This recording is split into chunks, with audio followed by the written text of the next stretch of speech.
Good evening all. So I'll do a quick run through on this question that I started but didn't finish.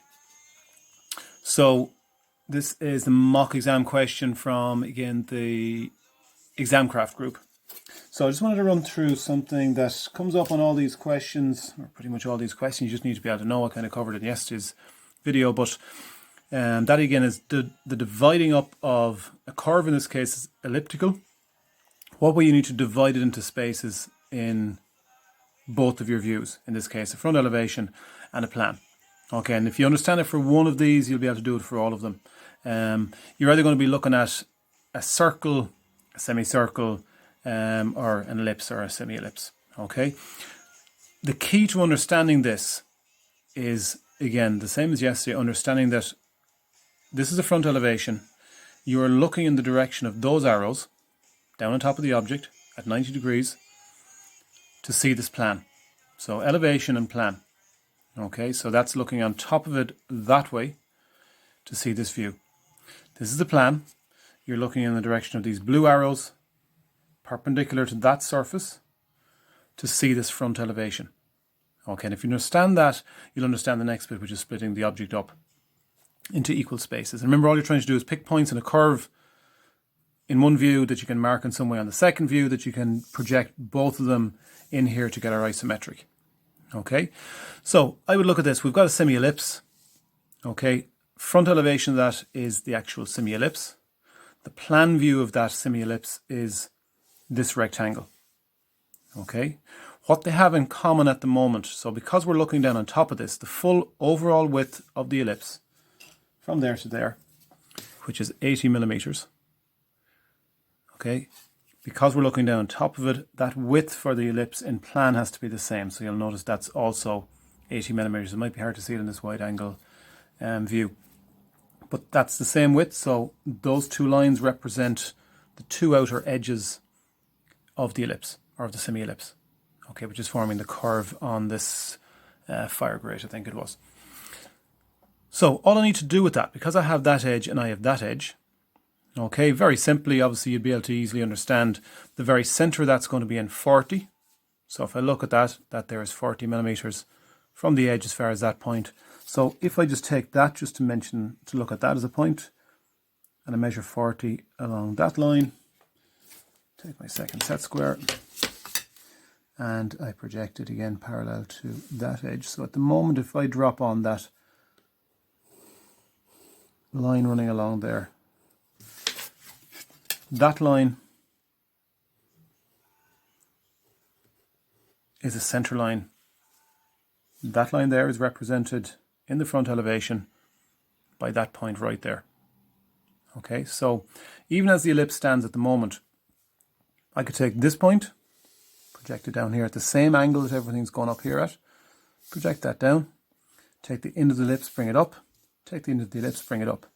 The same with this, take this point, project it down at the same angle everything is projected up at, take the end of the ellipse, project it up, take this end, project it up. That gives me 4 points. This point right here, let's say this is point 1 and 2. Okay, it's the lowest point on the ellipse, but at the front and the back. So if I come down here, that's point 1, that's point 2. Project point 1 straight up, project point 1 back at the same angle as projected up at, and the same for 2. Okay, so that's given me those 2 points. I just want to find a few points along here on the curve and along here on the curve. Okay, so all I'm going to do that is split up this distance along here. So I had 80. And again, depending on how much time you'd have in a question, if you have time and you want to be a little bit more accurate, you could go and split that up into 8 spaces of 10.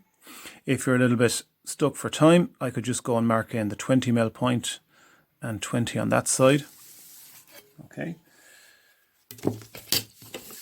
Go and drop those points parallel to the edge of the object, the edge of the elevation. So drop that there and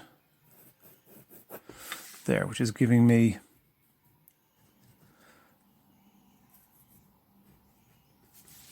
those 2 points. Now remember, that point represents 2 points in the plan.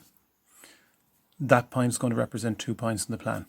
So because I divided that up into 20 and 20, I'm now going to repeat that procedure and do the same thing in the plan. So I'm going to take the plan, divide my 40 into 20 and 20. And you can use any measurements you want, as long as whatever measurements you use, divisions you use here, they're the same divisions here. You could start with the plan and divide it up in the plan first, but whatever divisions you use here, you use the same divisions up here. Okay, and as I said, this will work for ellipses, circles, semicircles, semi-ellipse. They all work the same. So again, put that line in there.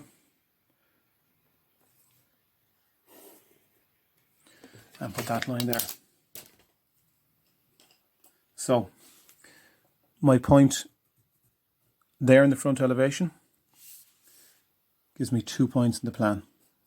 That one and that one. I don't recommend putting X's on your drawing as you're actually drawing this thing out. I'm just doing it so that you can actually see it. That point there in front elevation has yielded 2 points in the plan. That one there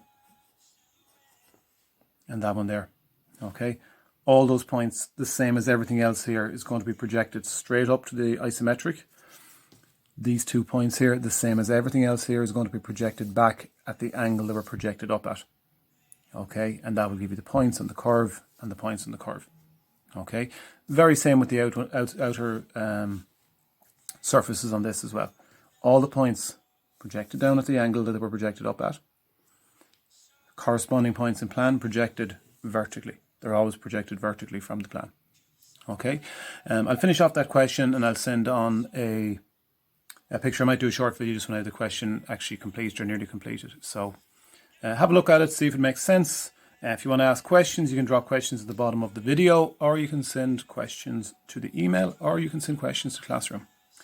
Okay, thanks for watching.